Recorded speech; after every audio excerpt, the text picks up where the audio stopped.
Hey guys, I got home from work a little while ago. Long, tiresome day.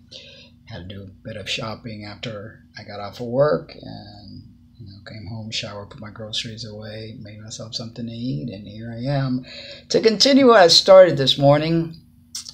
I had mentioned that I was going to talk about transitioning, but before that, I wanted to go even deeper. Further back during high school, and I was talking about a girl by the name of Denise Whitus, who was in my drama class. For those that didn't watch the teaser, in high school I left.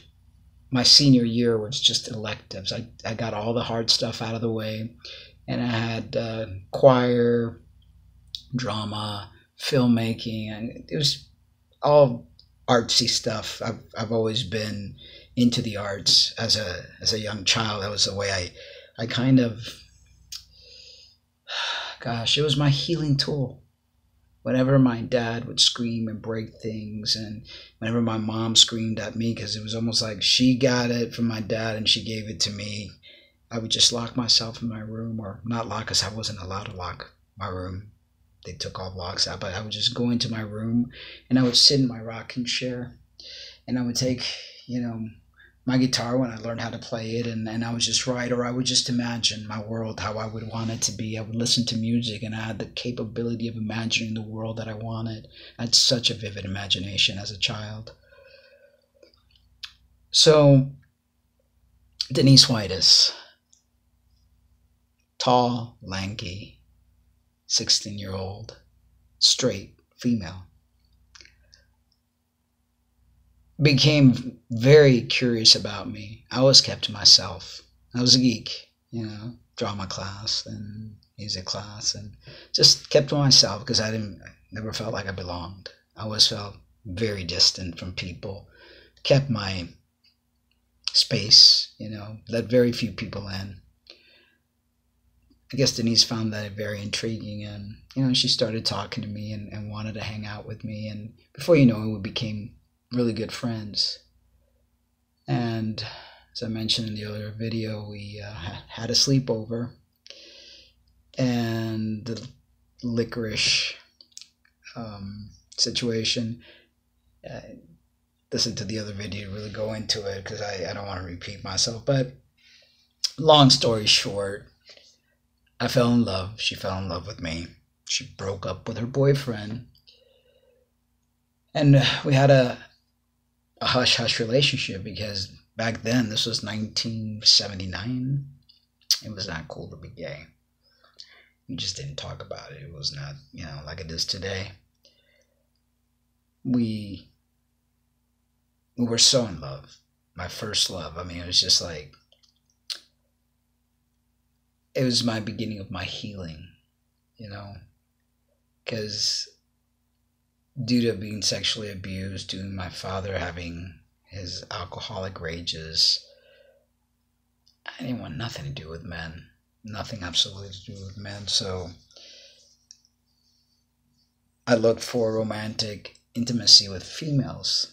I mentioned in my earlier Chapter 2 T's video that my first was actually our maid. I was 13, she was 18. But I was not in love with the maid. It was, it was just a way of curiosity, curiosity. But Denise was special. Denise was my first love. As I mentioned in the teaser, it didn't end happily. My little sister, I'm 8 years older than my sister, always wanted to hang around me. I had Denise over. I didn't want my sister to hang around us because we were being intimate. I didn't want my sister to see this, but because we didn't have locks on our doors, we weren't allowed. Never, ever. None of the houses or apartments that we ever lived, my father would always take the locks out and just put an unlock, the kind of doors without locks. My sister managed to open the door even after I told her, do not come in here. She wanted to play. She wanted to be with her tati, is what she calls me. She wanted to be with her tati. She was very jealous of Denise because Denise took time away from me being with my little sister. Long story short, she opens the door and catches Denise and I kissing. So I kind of like bribed her, don't you tell mom or whatever. Well, I don't remember exactly how it took place, but she told my mom, and I got in so much trouble. My mom called Denise's mom, and we were not allowed to see each other again. In fact, the parents were so upset. And these were people that loved me, just thinking of me as a friend. They would invite me over. They were a well-to-do family. This was in El Paso, Texas, and, they had the pool, and it was just, well-to-do family. And they loved me originally until they found out that her daughter and I were intimate. They were so upset that they ended up sending Denise Juarez to California. My world fell apart. It fell apart so much that I tried killing myself. I took a whole bottle of pills. I don't know if they were sleeping pills. I don't remember exactly, but I slept for 3 days. I didn't die, but I could not wake up. I was in such a stupor. And my life was just not the same after that. It felt like my heart was ripped out of me. I felt like I couldn't fall in love again. I would start going out to gay clubs. Mind you, I was underage, but I would sneak in. And just started breaking hearts left, right, and center.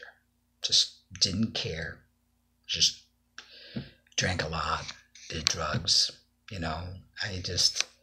The purity of what Denise and I had, it took me so many years to get over that.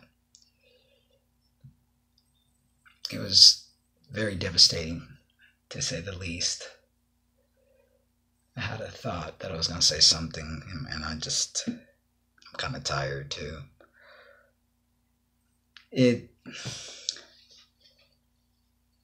I often wonder, I got my train of thought back. The love we had was so deep, and she was not gay. She could not handle the fact that I was a female. But I don't think she saw a female in me. I think she saw the essence of me.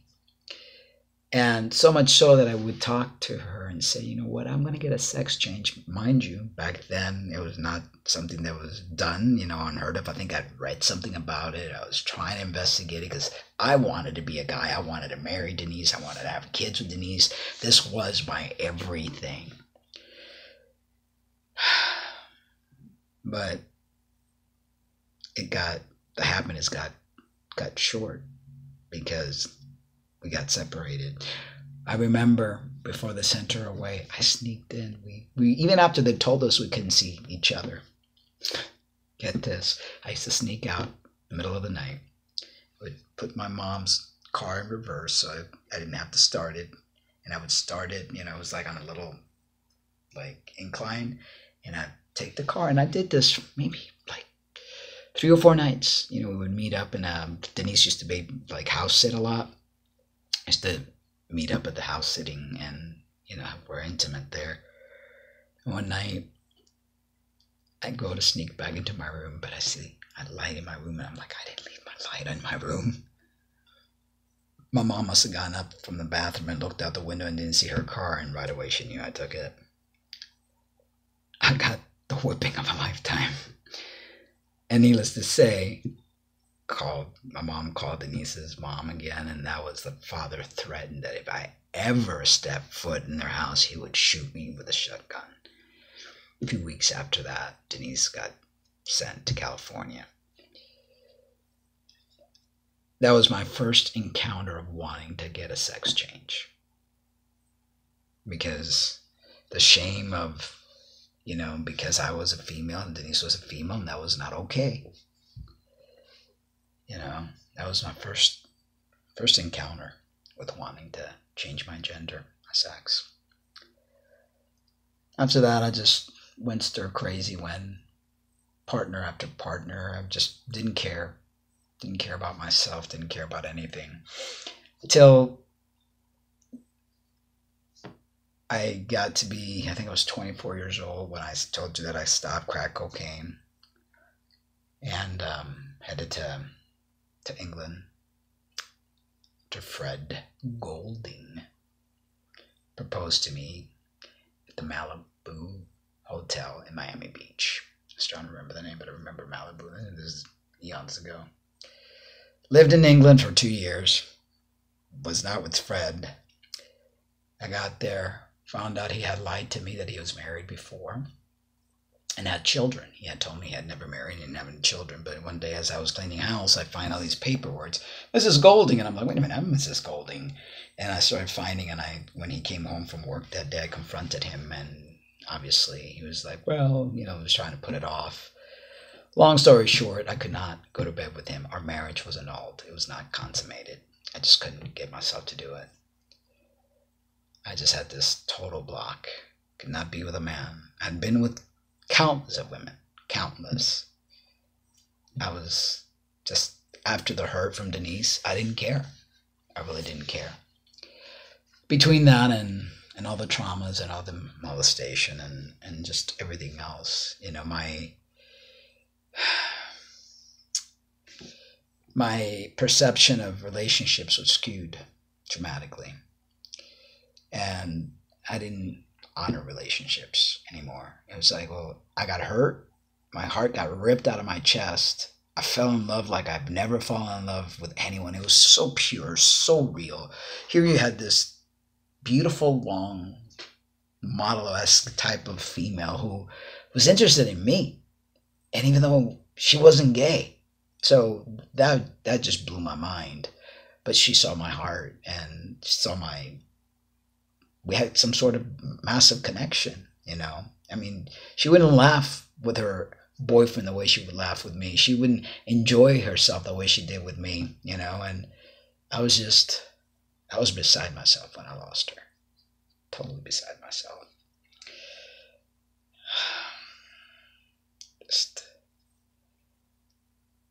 Just thinking, it's like, I think that was the beginning of me not opening up, not wanting to feel pain again. And the only other time that I really opened up was with Lena. The only other time that I felt this was going to be very healing, that I gave myself completely.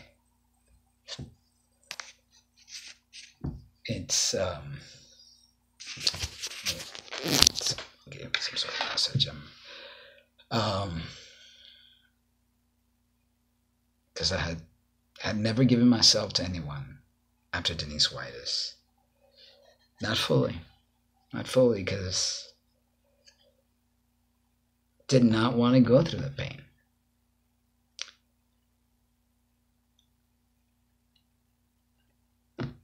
Just one of those things,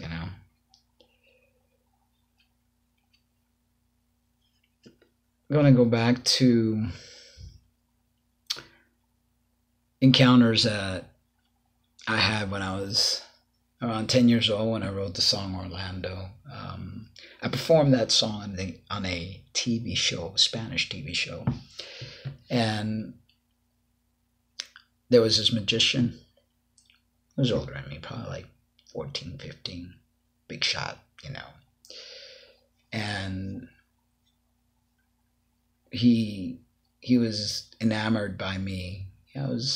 My mom tried to keep me very feminine around that age of 10. I had the long hair, and I was, wearing this frilly dress. And the guy was like thinking, I guess, that he could take advantage of me.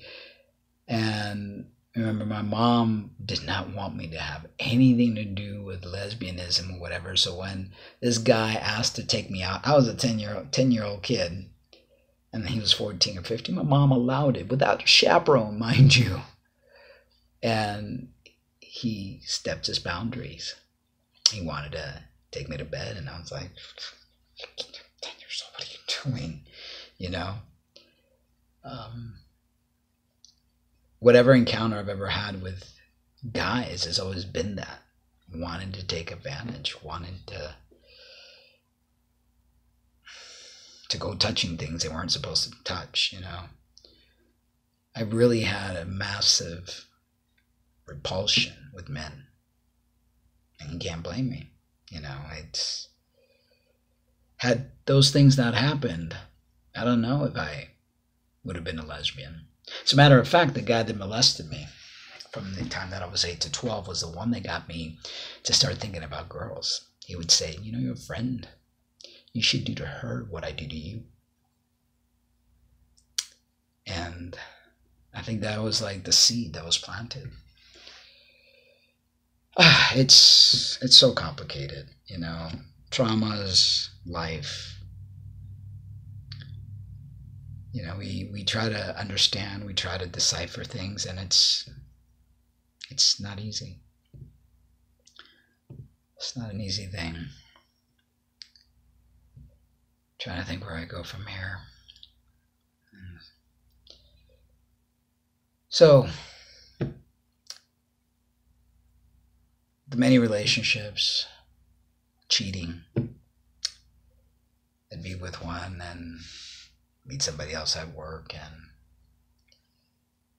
just no respect, none whatsoever. And I'm not proud of that. Not proud of that at all, but it's what I did. It was my form of coping. It was my form of, I'm not going to get involved. I'm just going to have fun. I'm just going to engage, you know, and play.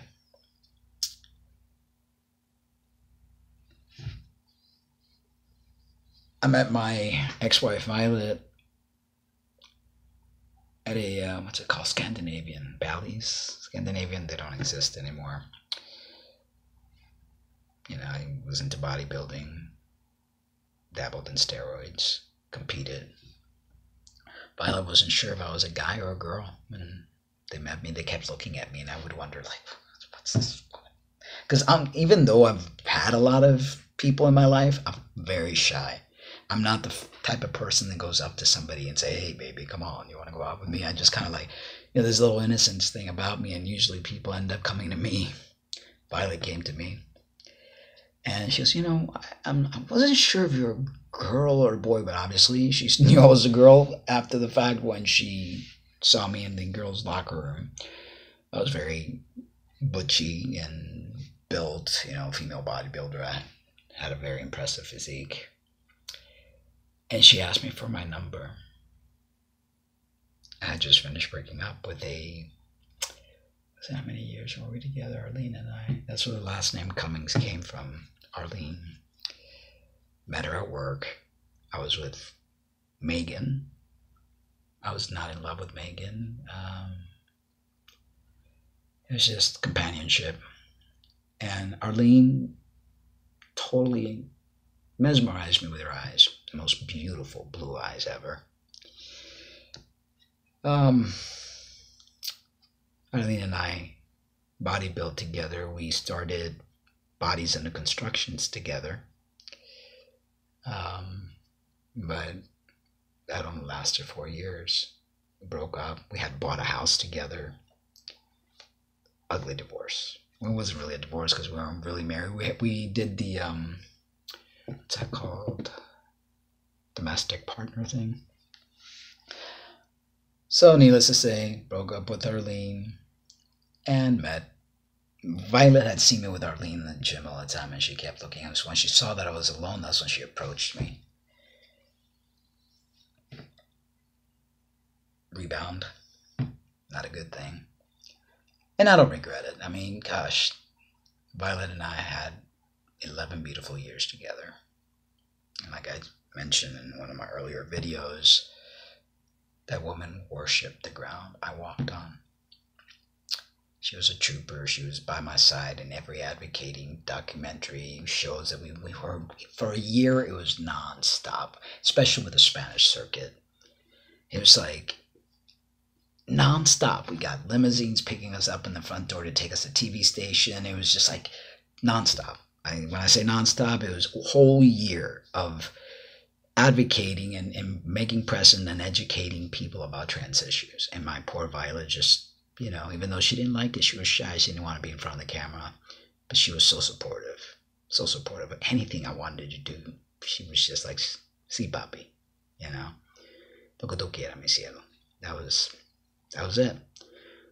No friction, no fights, no nothing, Worship the ground I walked on. I remember even though she would get home from work, we both would be tired. I wanted to help. I didn't want to be lazy. She goes, no, papi, you sit down. I'll take care of everything. And she's a hairstylist on her feet all day. It was just, But, again, my inability to open up, to allow someone in. I was trying to search for something better because I've been searching for that same love that I felt when I was 17 years old with Denise Weiss. And nothing and no one was ever good enough.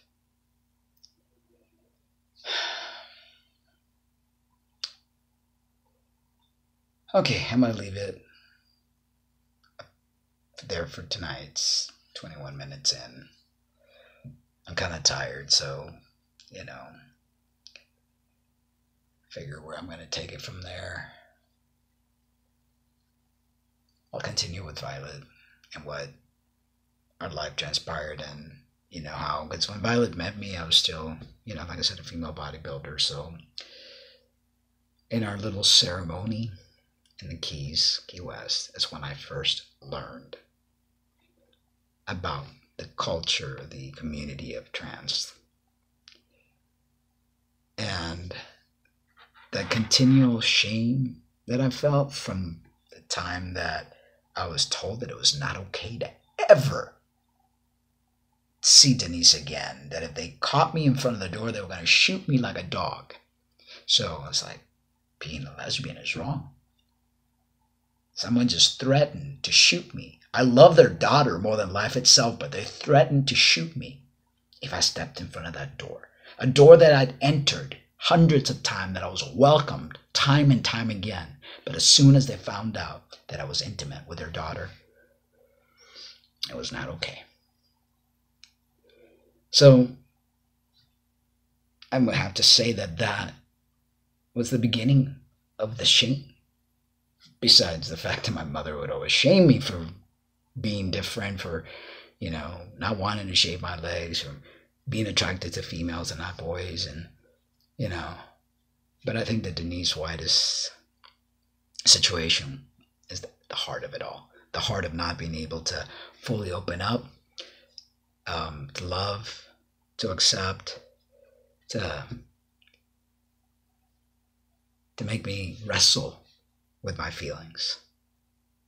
All right, so that's chapter 2 in its completeness, no longer a tease, and chapter 3 will be tomorrow.